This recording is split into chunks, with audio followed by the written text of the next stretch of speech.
Good morning. I am Todd Obert, along with Pete Greco, VP of Sales and Technology.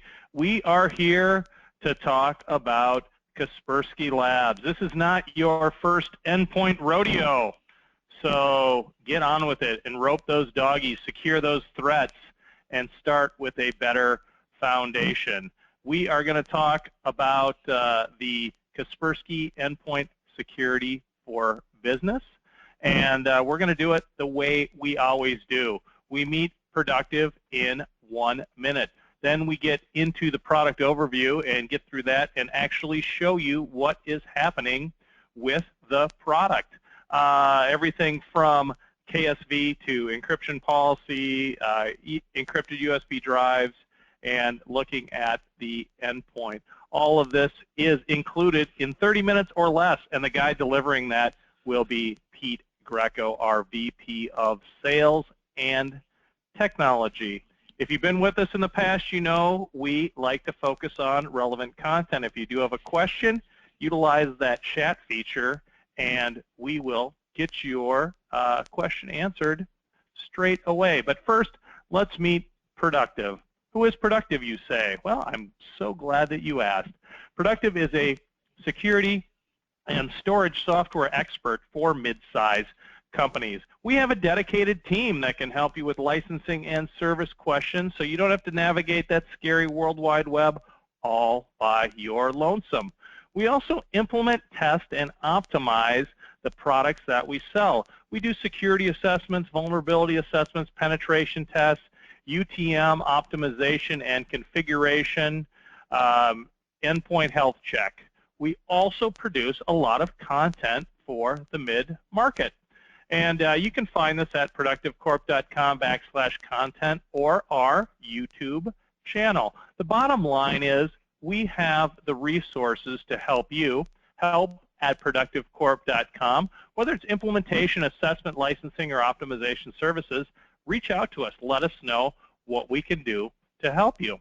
And one of the ways that we help you is by putting on these educational web events. We like to give you our view of the products out there as well as different knowledge series that we run to give you a sense of what we think is relevant and optimal for the mid-market. Today, the guy who's going to talk about optimization of the world in, I guess, probably 28 minutes or less now is Mr. Pete Greco. He's our VP of Sales and Technology. He combines the tech and the sales. I guess I was going to say if we call that tails or sectology. Anyway, we'll we'll roll with that. Why don't we give a warm virtual round of applause to Mr. Pete Greco. Pete? All right. Thanks so much. Please, everybody, sit down. Todd, thanks for the warm introduction.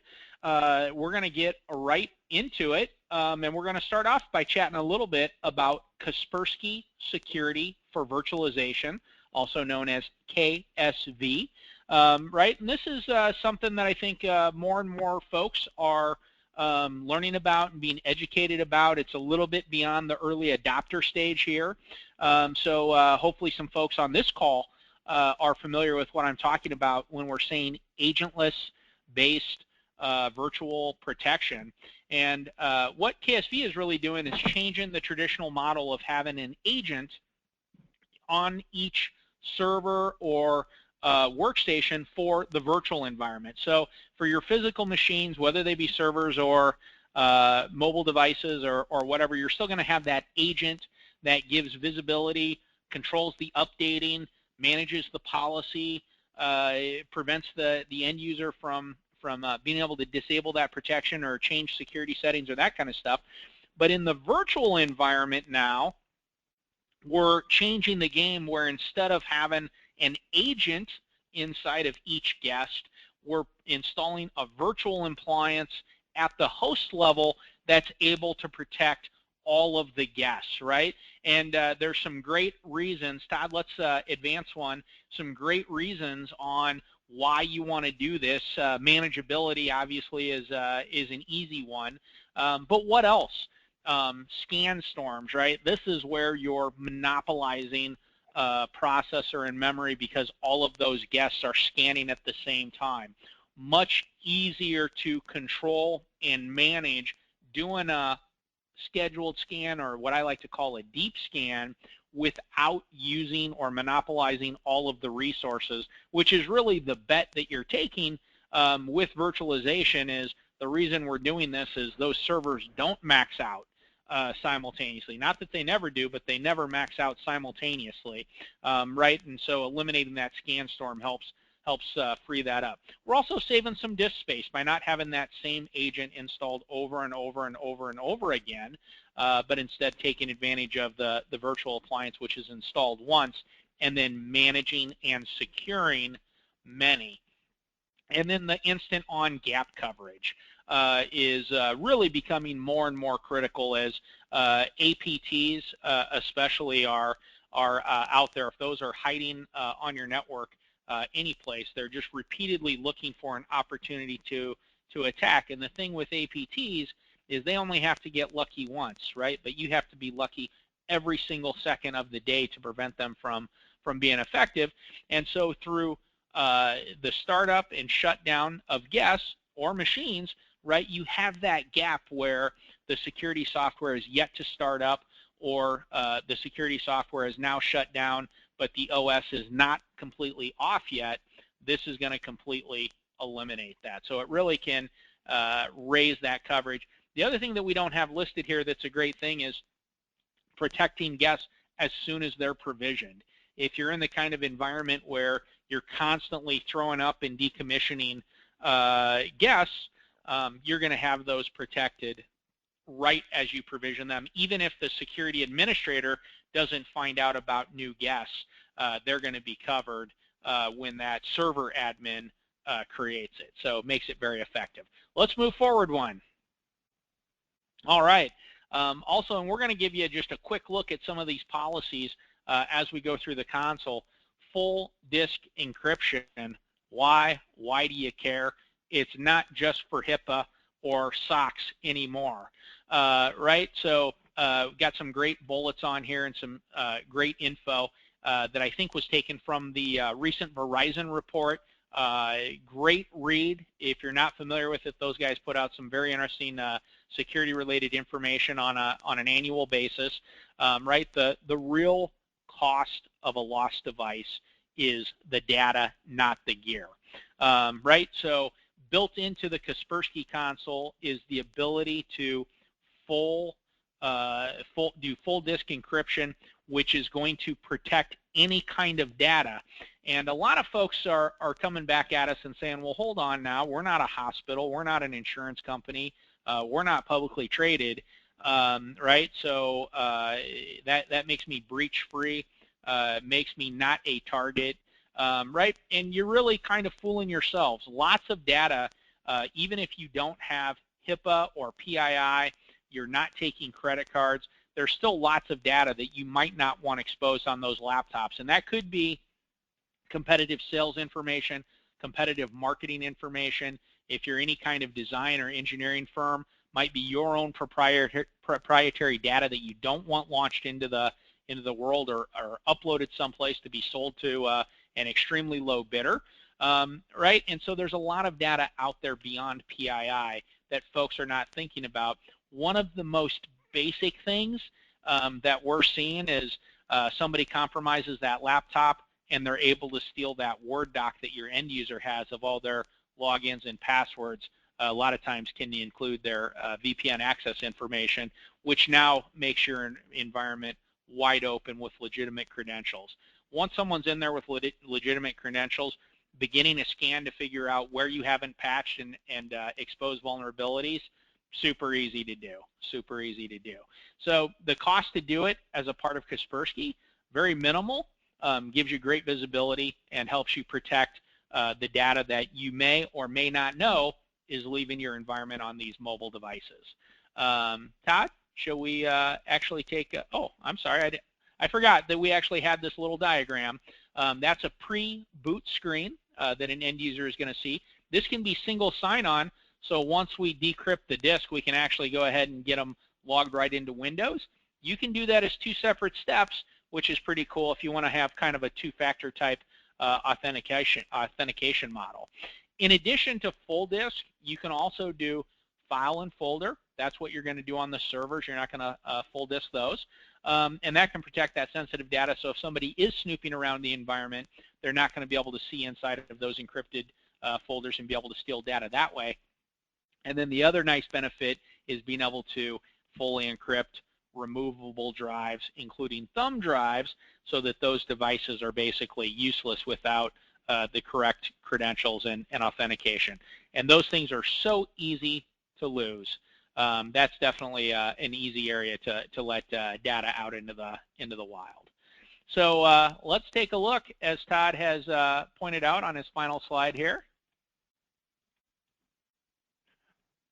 Hey, Pete, as you're getting ready to do that, can you talk about, does the agentless endpoint work with Hyper-V?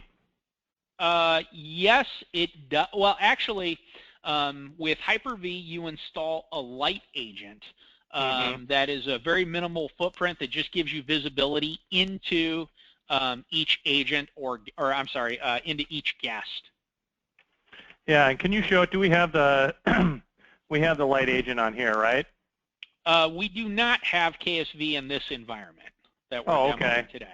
But you would see it on there, and it actually gives you probably a little bit better reporting through the Kaspersky console than if you're doing the agentless.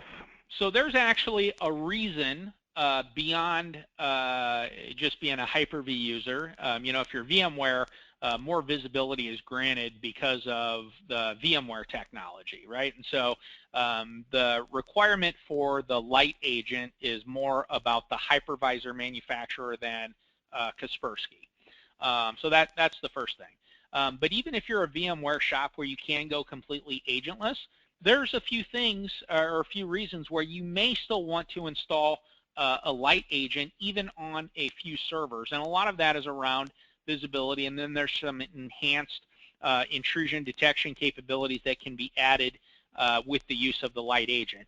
That's definitely something that we can show you on an individual or a custom demo, and we can talk a little bit more about your specific environment and what some of your critical resources are in that virtual environment to help you kind of figure out, are there machines that I have that I'd like to have a light agent on?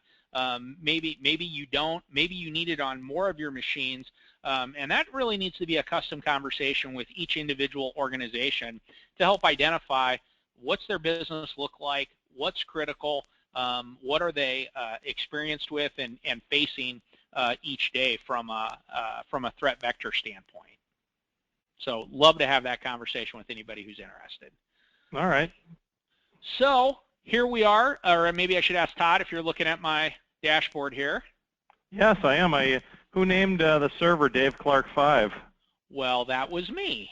Actually, I felt like when we built this thing, I had actually just watched a great show on PBS about Dave Clark 5. I did not realize how influential they were on modern music. They are. So just so everybody knows. One of my dad's favorite bands. They had a bunch of vinyl, a bunch of Dave Clark 5. Oh yeah. Well, according to PBS, I should not be surprised at that. So, and for anybody, you know, the theme of this thing was it's not your first rodeo. If this isn't your first rodeo with Productive Corporation, you know that we have a rock and roll theme for our naming convention. So maybe you'll see some additional good bands here today. So this is what the dashboard looks like. This is the first thing you're going to see when you log into Kaspersky, right? You've got kind of a stoplight theme situation here, right? We're about half green, a little bit of red, a little bit of yellow. Typically up here, this deployment status is not something that we worry about at Productive Corporation because we're constantly testing, rip and replace, and all kinds of good stuff here. But in your environment, this might be something that you actually want to drill into and start figuring out what's going on. I've got 4 machines here. Only 3 of them actually have the security software, which means one of them only has a network agent. And now for us, that's probably by design for some reason. Steve Gitto might be doing some work here, right? But for you, you might want to drill into that and figure out kind of what's going on, where am I missing something, where do I have part of it installed? And as I clicked on that link, it just took me down to reports and notifications, computer selections, Kaspersky Antivirus is not installed. And here's a list of my full environment. I can start scrolling through here and find the machine that has the missing component to it. Actually, Dave Clark 5, as it turns out, the machine that we're on. Now from here, we can right-click and we can start remediating. We can go to the computer. We can check out what components of the protection are running or not running. We could restart services. We could do updates. We could launch some kind of deep scan task. Kind of depends a little bit on what the issue is, but a lot of options on correcting that and getting that fixed. Now I also have some critical events that have showed up. So any alerts or events I'll see here, and I'm going to do the same thing, click on it, and it's basically, again, just going to take me down to the reports and notifications section, into the events, and then into the critical events, and then I can start seeing what's going on. And here I've got, looks like some plugged in a blocked USB device, so I'm guessing we've been fooling around here, and we've created quite a few alerts. As I'm looking at these, I can delete these. As I go through and read these, it's going to clear out for me automatically on my console up here, so I can very slowly start getting everything from red or yellow to a green state. Over here, we've got a new update that it's alerting us to. We could go ahead and start the deployment from here, or maybe we want to schedule this to happen at a later time. So a lot of capabilities that we can see. And the dashboard, very handy for getting into stuff. Now, if you have compliance requirements, or maybe you just have a larger environment, you really rely on reporting, another area where you're going to spend a little bit of time is going to be on your own custom dashboard. And so this is a very slick tool that Kaspersky has here, where you can start customizing the dashboard to meet your needs. The logins are role-based, so each admin can actually have their own custom dashboard here, and you can see Steve Gitto has added his own custom thing. I could come in here and add my own custom thing as well if I wanted to, and add Pete's tab, right? And then I can choose what kind of information do I want to have on this: history of computer statuses, current computer statuses, real-time protection, deployment, AV statistics, whole ton of stuff that you can see in here. And I can put as many grids on here as I want to see. Now, one of the things that that I can also do is I can come into any of these default tabs that are already in here, and I can customize these to meet my needs. So maybe I don't feel like I need to create an additional tab. Maybe I feel like this is already too much information that I have in here. I can eliminate these. I can rearrange them. I can reorganize them. A whole ton of stuff that I can do to get the information that is important to me in front of me, so that I can quickly get visibility into the environment, remediate, and keep keep moving forward. Now, the dashboard is great for a static look. I can print from here, so if I have some information that I want to take with me to a meeting, or just want to print it out so I don't forget to take a look and start remediating later, right? And this is great, but for a lot of folks, what they're going to want to, looks like I'm a little locked up here. Bear with me one sec, folks. I can also have reports emailed out to me or the appropriate administrators that might need to see them, and I can create any kind of custom report. Tons of defaults here that are listed right here, so I can click on any of these and have the report automatically run. I also have a bunch of pre-configured reports down here that I can click on right from the side level. Anytime I see any information in here, I've got a bunch of links where I can click on it and start figuring out a little bit more about what's going on, or a more detailed report for a specific machine. Hey, Pete. Yeah. So you'd mentioned that Steve had put something in there. Can you have your own unique admin view, or is there just one admin? Nope, it's role-based login, so Steve could have a completely different view from what I have. We can share views, or his can be his own setup based on him logging in with his credentials versus me logging in with my credentials. Got it. And then same for sending out the reports. Steve can get the same reports that I'm getting, but on a different schedule. We can each get our own reports. Maybe he's just managing servers, I'm just managing workstations, or he's a virtual guy, I'm a physical workstation guy, or I'm the Linux guy, or whatever. We can really set it up so that everybody's doing everything, or start limiting who can do what down to just a reporter credential. So I can log in, I can see a bunch of stuff, but I can't make any changes. Maybe I can edit and modify reports and run reports, but can't really get in and do any security settings or anything like that. To start rolling this out, first thing we're going to do is get it plugged in with our Active Directory. Once we do that, we'll see a whole list of our machines here. Take me forever to get in there, but I'm finally there. Right, and you can see all the list of machines that we have that are not being managed by this version of Kaspersky yet, and I can start my deployment right like this. I can sort these by OS type, whatever I want to do. The only thing I have to be cautious of, I can push out Windows workstations and Windows servers, Windows 7, Windows 10 all together. If I'm going to deploy Mac or Linux, those need to be their own deployments because it's actually a different piece of code that goes out for those. But I don't care if it's Windows Server versus Windows Workstation. I don't care what version of Windows it is. Back to a point. If we're going to go back to Windows 2000 or before, we actually need to deploy an older agent, but it can all then be managed right from here. So once I have my machine selected, I'm just going to right-click, and I'll do Install Application, and I'll be able to go through this deployment wizard to get me set up. Once you've done this, it's going to create a task, and you can keep recycling the task. Now, this is actually Steve Gitto's console here. And if we take a look, he's got a couple of different deployment packages that he's built. So he's pushing out Kaspersky Enterprise Security version 10 with no encryption or with the encryption agent. He can push out just the network agent. He can push out mobile device policy. He's got iOS up here. He's got Java. And because we have the advanced version, that gives us the full disk encryption. It gives us the patch management. It also gives us the ability to push out applications not related to Kaspersky. So he's got Java in here. This could be Microsoft Office or Adobe Reader. And I'm talking about pushing out the full software, not just the patches, right? Which obviously that's a component as well. So we'll just follow through the wizard here, and we'll be able to create an application. That's where we put in our license key, right? Here's where we put in our credentials. How do we want to reboot this thing?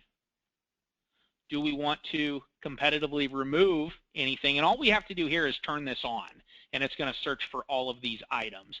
If you have a product that's not listed in here, you can let us know, and we'll help you get a custom script to remove it, right? And you're basically on your way. What do I want to do with this when I'm done? I'm going to put this in my laptops group or my full disk encryption group, my server group, and these are all created by Steve. So this, the naming of these is just semantics. So this could be building 1, building 2, this kind of employee, that kind of employee, whatever you wanna do, and then we're ready to actually do the deployment. Once we start that, we'll be able to follow along in our tasks, and we'll be able to see any task that's running, where it's at. Is it 50% of the way through? Is it 20% of the way through? And we'd be able to remove the machines that we've already deployed and then select machines that we haven't. So we don't necessarily have to go through the wizard every single time we deploy. Once we create a group of tasks, a group of deployment tasks, or scanning tasks or whatever, we can recycle those over and over again. Once we have our machines deployed, we'll see them up here in our Managed Computer section. And I'm just going to click on our full disk encryption group. You can see I've got my one test machine in here, KISS. Looking good. Everything's green here. Everything's up to date. Get some additional visibility on, that everything's on. When did it last update? What's its IP address? If I've changed the properties on the individual machine to give it a description, I would see that here. Right? So lots of good information. As I come into my policies here, then you can see some of the policies that we've configured. So we can take advantage of application control, vulnerability monitoring, which is essentially patch scanning, device control. So do we want to block USB drives, or we want to make sure that USB device is okay as long as it's encrypted? A lot of different settings here. Here's where we control our encryption settings down here. So we can take advantage, again, full disk, file and folder, encrypt those thumb drives. make sure that only certain folks can use certain kinds of thumb drives. A lot of control and capability here. As we come down, then we've got our traditional AV and anti-malware protection. Pretty straightforward on setting this up and configuring it. Right, put in our exclusions, enable the desktop firewall. One of the cool things that Kaspersky also allows you to do is create a multiple policy for mobile machine. You can really do it for any machine. It's more applicable to machines that leave the environment, where we can have some of these settings at a lower threshold for when a machine is in the office, but then when it leaves the office, we can maybe turn on endpoint firewall. So once we're not going through our traditional UTM or gateway firewall in the office, we can have the desktop firewall turn on. Now it's going to use a little more resources, but give us a little more protection. So really a whole lot of stuff that the Kaspersky Advanced product can do. Also includes mobile device management. We've already talked about the full disk encryption, right? Application control. Block those apps that you don't want running, like a Google toolbar or a Yahoo toolbar, anything outside of Outlook for mail management, right? Whatever makes the most sense for you and your environment. And this is all stuff that we can help you set up and configure to get you out of the gate more quickly and more smoothly. Todd, I'll turn it back over to you. I feel like that was so smooth and easy. How much easier could it be? Yeah, exactly. That is great stuff, man. There is so much stuff to look at. When you're talking to customers about, why you like the Kaspersky solution or what would make it appropriate for them, what are kind of some of the common things that come up? Yeah, so that's a good question. Definitely if reporting is important to you, there really is nobody that we've seen in the market that has as many and as easy to configure reports as Kaspersky does, and a lot of folks really dig that reports dashboard. Now, if encryption is important to you, moving up from the entry-level product select into that advanced category now is adding the capability to encrypt and then manage it. And I think this is what a lot of folks really like, is the ability to manage and report it right from this same console. So a lot of folks really taking advantage of that. We're seeing more and more people that are really digging the ability to deploy not Kaspersky from the console. A lot of folks out there struggle with getting SCCM working. Maybe they've made some kind of investment in some other kind of software deployment tool and are finding from time to time that it's simply too much work to push out a simple package, and are liking kind of the ease of use of Kaspersky. The ability to do inventory, talking to more and more people who are really appreciating that aspect. The malware component is good. They're in the Gartner Magic Quadrant. That's the number one reason why you're taking a look at this application, is for that base anti-malware protection and ability to defend against Trojans, worms, these APTs, all this kind of stuff that's out there, and make sure that it's up and running. And then you add some of these additional layers on top to really help give a broad wrapper around that endpoint security posture.